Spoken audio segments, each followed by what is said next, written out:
So as you can see, Merck comes at the top of the list. However, we will be differentiating at least the first 5 to 6 remedies in your repertorization table, so that we can then pinpoint one important remedy from all these. So what I would do is, there are a number of ways of doing the remedy, the whole process of differentiating the remedies with the same rubric score. For example, I will click onto the rubric and see which remedies cover all the most rubrics in the case. And as you can see, the most covered rubrics are 6, and the 5 top remedies are Merck, arsenic, China, Rustox, and belladonna. Now, for differentiation, I'll consider first 10. So I'll consider Merck, arsenic, China, Rustox, belladonna, brynia, phosphorus, calibichromate, natrium, and silica. So the way I will start with would be, say, remedy comparison. So this is one way of doing it.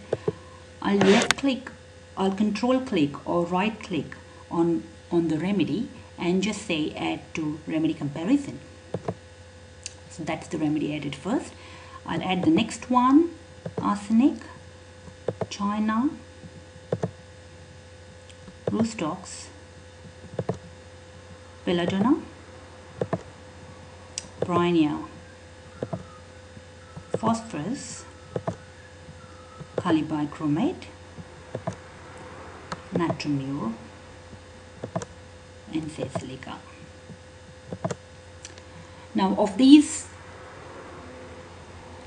10 remedies, I will find out the contrasting rubrics using my word filter as I addition. The reason I'm using it is because I need the remedies to actually also have the pathology and the depth of action to that extent to be able to produce and cure I additions. So I'll use I additions as my word filter and use the contrasting filter option as a type of comparison. Now you'll get more information on this in the remedy comparison tutorial, but what it means is you'll get rubrics for each of these remedies with the word I addition, but it's not present where the other remedies are not present. So it's a differentiating rubric for each of these remedies. I use the word compare and have a look. You have silica, phosphorus, and Merck. Silica has inflammation arthritis addition with, and you have in mercury pupils contracted with a great tendency to form adhesions relents. So that is very, very similar. So you see silica and Merck actually are much more closer. We'll then use another rubric filter, say just iritis, because we haven't used these rubrics. So I want the remedy also to have that inflammation of the iris to be an important part of the remedy picture. And we haven't used those rubrics, as if you could see the pathological rubrics in the repertorization, because we were considering very individualizing rubrics. But I think this is a very good way of getting your clinical pathological symptoms in and trying to find out which remedies actually cover the pathology as well. So we consider iritis and say compare. Now as you can see, the most common remedies for iritis is again silica, we have calibichromate, we have China, we've also got Merck, and Merck comes in a lot of rubrics. So we have silica, Merck, and calibichromate coming up very strongly. Now we'll try and work with Quest, and we use actually the inflammation iritis as the word, and I want the top remedies for iritis in my entire database sorted out. So we'll say iritis and click, and look at this. Merck tops the list.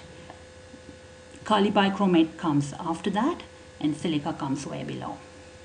So considering all these facts, I think Merck strongly represents our case.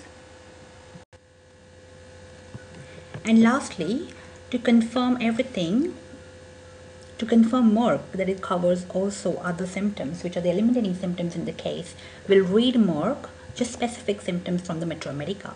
So all you need to do is just click on Merck, and you reach the Metro Medica. We are in the Ellen's Encyclopedia of Pure Metro Medica. That's fine because it has the proving symptoms. So we can use a chapter search and just put in the eye pain and just try and see what other eye pains Merck has. So you put in both the words. It's a chapter search, and click on the search symbol. This is the first symptom, pain in the head, just about the eyes. So we'll go to the next one. Again, headache with pain in the bone beneath the eyebrow. We don't want this, we want eye symptoms. Look at those. Inflammation of both eyes, burning, biting pain, worse in the open air. The eyes were forcibly drawn together. So these are all your eye symptoms. Yeah, that's the eye. We have eyes hot, a kind of dry heat, redness and pressure, heat in the eyes and lacrimation, which is what she had, burning in the eyes, burning and biting. There was a lot of heat and hot lacrimation in this case. Pressure in the eyes, pressure as from sand in both eyes, pressure in the eyes and moving them and so when touched. A sticking pain in the left eye. In the lids, you have swelling and redness and constriction, and he's unable to open the eyes because the eyes were stuck, the lids were stuck to the eyeball. And look at this, a sensation as of a cutting substance beneath the left upper lid. How specific is that? She had a scraping just under her lid and she didn't know what that was. So this is a very, very similar symptom which we have in Merck's soil. Now we'll put another symptom. She had a very strong restlessness at night. So we'll try and see the restlessness at night, whether it's a strong symptom in Merck. So I've put in the words restless at night and I say search. And look at that extreme restlessness all night, lasting till morning. At one time he stood up because he had no rest while lying. Then he lay down because walking was intolerable, and so he had no rest. Towards evening, uneasiness could not permit him to remain in any place. He could not remain sitting 2 minutes. He was forced to change, and that is what her patient had. She could not just sleep at night. There was no rest, constant anxiety, had to be constantly walking. But walking was very exhausting as well. So there we go. That was Merck, and that was exactly what she got. She got Merck Sol CM 5 doses at intervals of an hour, and we'll read about the follow-up. Found her much better, bore the light better than she could the day before, and she stated that she was able to lie in bed the whole night, although the pain during the night was at times quite severe. From this time on, improvement was steady and rapid. I was able to pronounce the eye entirely well on the 28th. On careful examination, I found the adhesions, which I had observed at the first examination, had broken and that the iris dilated normally when in the dark. The cure in this case had been permanent and there has been no relapse up to the present time. So that was a very, very interesting case.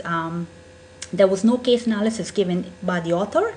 He just gave the case and the prescription, and there was no reasoning why the prescription was given. But I think with HomeoQuest you could work out and understand why that case worked beautifully with Merck, because Merck was strongly represented all throughout the case. And so this is something you can absolutely work with all your real life cases, and this has been the experience of all the users of HomeoQuest.